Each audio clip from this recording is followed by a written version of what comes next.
officially been 10 years since Five Nights at Freddy's first released to the masses. What was once an indie game made by one man who worked at a Dollar General is now a multi-million-dollar franchise. It single-handedly kicked off the mascot horror genre. 3 successful series of books, a feature film. It's incredible. Safe to say, Five Nights at Freddy's is unironically one of the most important video game franchises of all time. I had to say that with a straight face. I talked to you about Five Nights at Freddy's AR, the AR game that nobody liked.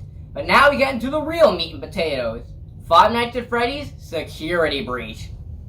This game. There's a lot to this one. So we better get unpacking.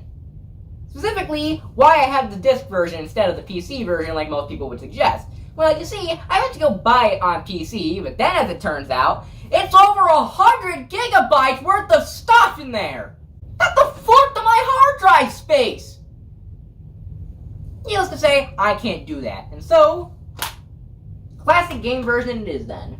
I'll be playing it on Xbox, technically just stick it to Sony, and we shall begin. We start out as a kid named Gregory, who has mysteriously found himself in the Pizzaplex. This is never explained. He has hid himself inside of Freddy Fazbear, more specifically, Glamrock Freddy. Glamrock Freddy recently had a malfunction at the beginning of the game, and is seemingly the only animatronic in the game that is nice to Gregory. This is also never explained. Gregory explains that he's hiding from the animatronics and the security guard, Vanessa. This one actually is explained, as Vanessa is revealed to be Vanny. We already knew this. The DLC of Help Wanted established it pretty clear that there's this new character that is under Glitchtrap's control. FNAF AR cemented that idea into it, which I brought up last time. Why are they treating this like a twist? Even if you don't keep up with Five Nights at Freddy's lore, it doesn't take a genius to figure out Vanessa, Vanny. Even Freddy comments on it later in the game. Now, what about the other parts of the game that nobody understands? Like, why is Gregory here? Why is Freddy acting nice? Well, for that one, we have to look to the books. So the Spark Notes is, there is this mimic animatronic that has an AI that mimics what it sees. This AI obviously becomes Glitchtrap, because when it sees a bunch of child killing, take a guess at what happens.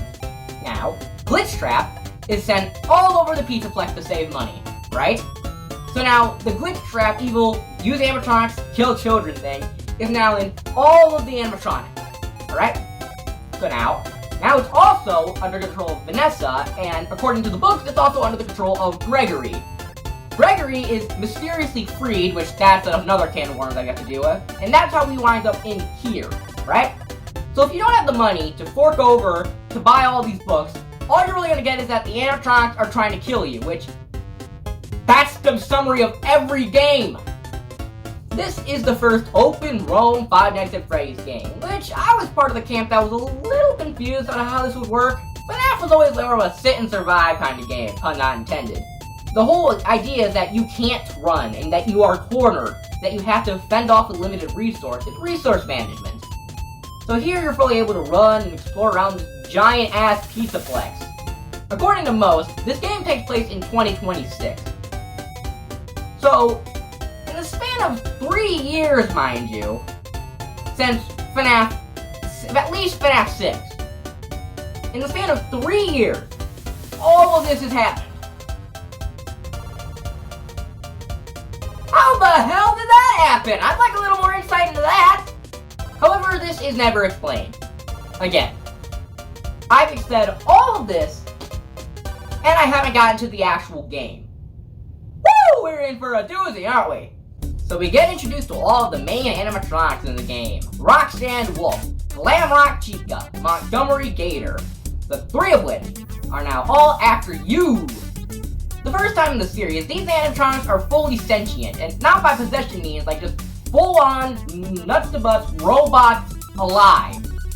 There's also this added feature where you're able to climb inside Freddy and pilot him as a mech. We are going Power Rangers here in a Five Nights at Freddy's game.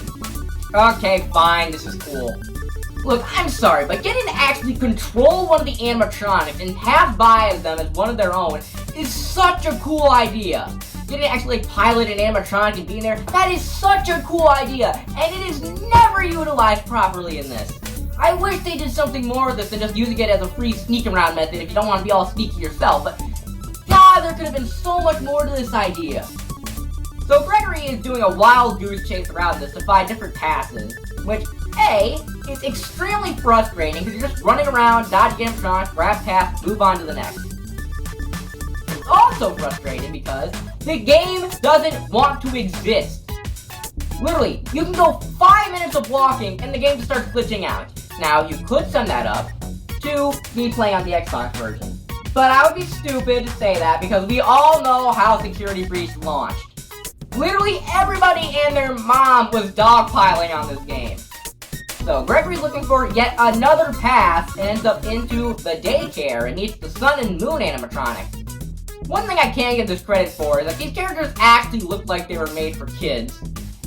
Like, these characters straight up do look like, you know, fun and cuddly mascots. I actually like them. On top of that, the writing in this game is actually really good. The characters are, like, really well written and developed. Even Gregory, who people like to meme on for being an asshole, we still understand why he's doing what he's doing. He's a child who people are trying to kill him. Honestly, the only thing I wish we got more writing of was Vanny. For being the main villain of the game to the point that she takes up approximately 50% of the box, she gets approximately 2 minutes of screen time in this game. So now you gotta go through Mickey's clubhouse if you want to try escaping with your life by turning on generators found inside of the... Generators are inside of the play structure? Who the hell designed the play place like that? You have giant open wires just strung about the entire room. You have an animatronic that's tugged on strings. The generators are just wide in the open. This is an... Oh my god. This is insane! To top it all off, it gets worse. The fire escape is only for VIPs only. There is only one fire escape in the entire building for some reason. There is no windows, so you can't even tell what time it is outside in the restaurant, except for like this one spot. There is garbage literally everywhere. And it doesn't help, but one of the animatronics literally goes around dumping out trash cans and eating the garbage. Now, I worked at a Chuck E. Cheese, so I can personally take it to heart when I say, this is a horrible working conditions! The gameplay itself, there's not much to comment on, really. You're mostly walking around, using your flashlight, and trying to evade animatronics by either crouching, jumping, or just outrunning them. Occasionally there's some neat puzzles here and there where you have to use like Freddy or whatnot, but otherwise, it's a fairly standard horror game using Unreal Engine, which, surprise, surprise, this game used Unreal Engine. So with all of this in mind, the gameplay itself is actually pretty decent. There's nothing much to it, but there doesn't have to be. Most indie games like this are walking simulators, and sure, it's a bit of a deviation from the typical FNAF formula, but we still do have office segments in the end. So, why did people hate this game? Ignoring how the game was completely fucked beyond belief and on release, we gotta consider the fact that we had no idea about the Mimic and all this stuff right about now, right? From the point of view of the player, or people who were watching it when Security was released, nobody had a clue what was going on. So from our perspective, just take it with me here, we have this random kid named Gregory, right? Who, for some reason, was inside of Freddy, who, for some reason, is not affected by Glitch Trap. Glitch Trap is in Security Breach, in the Pizzaplex for some reason, right? And keep in mind, nobody knows that this is the Mimic. Everyone still thinks that no one knows what this is. So imagine their surprise when Burn Trap, Burnt's version of Scrap Trap, Spring Trap, William Afton, whatever, is found at the end of the game as the final boss, and not Vanessa. You know, the one we built up for the last 3 games. So everybody thinks that William is back. And on top of that, there's this new character that we call the Blob. No joke, just straight up the Blob. It's a giant blob with Runtime Freddy as a head. So now everyone thinks, oh boy, Molten Freddy's back. And then wouldn't you know it? Oh, Gregory, he has stripes, brown hair. He must be the crying child. And then suddenly you have all these people going, oh, the camera gets fuzzy when he sees Vanessa. Oh, Vanessa has blonde hair, blue eyes. He must be Elizabeth. And Grandma Freddy is protecting the crying child. It must be Macleod. Everybody's back. Hey, look, you see these wires here? They're black and white. Charlie must be back. And that doesn't help with the Nightmarion plushies scattered around. This game just took the other games that released and just lit them on fire. But now that we have everything in place, regardless of my personal thoughts on whether or not the books or the game should be presented differently or how it should work, the story does make sense, and with this new context, Security Breach is actually pretty good. It's nothing great, it's nothing spectacular, knock your socks off or anything. It's just a standard indie horror game with a fun character. It's not really all that scary, but it's enjoyable. Off script for a bit, Five Nights at Freddy's has meant so much to me. I've spent a lot of time trying to get this monologue right for the end, and it's just...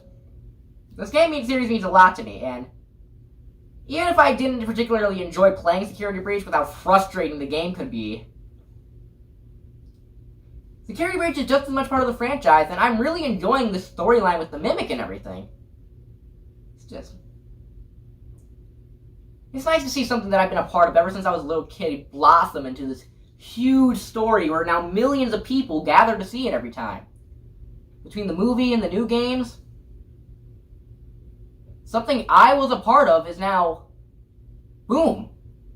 This is gonna sound stupid, but this is sort of like my Star Wars, where I got to grow up and see the story evolve. I got to grow up and see, it's like, it's hard to explain, I guess. It's nice to witness the birth of a franchise, See something that just blew up and became the next big thing. And I got to be a part of it. I mean, it's not like I blew up with it, too. I wasn't like Doc or Game Theory when it came to it, but I still got to witness it and be a part of the ride. And the series' impact is still felt, even with stuff like analog horror, the storytelling, stuff like that. It doesn't even need to be FNAF related. An entire subgenre was created for the series. At the end of the day, what I'm just trying to say is, thank you, Five Nights at Freddy's. As goofy as it sounds, this horror series about animatronics getting quirky at night has made a profound impact on my life. Thank you.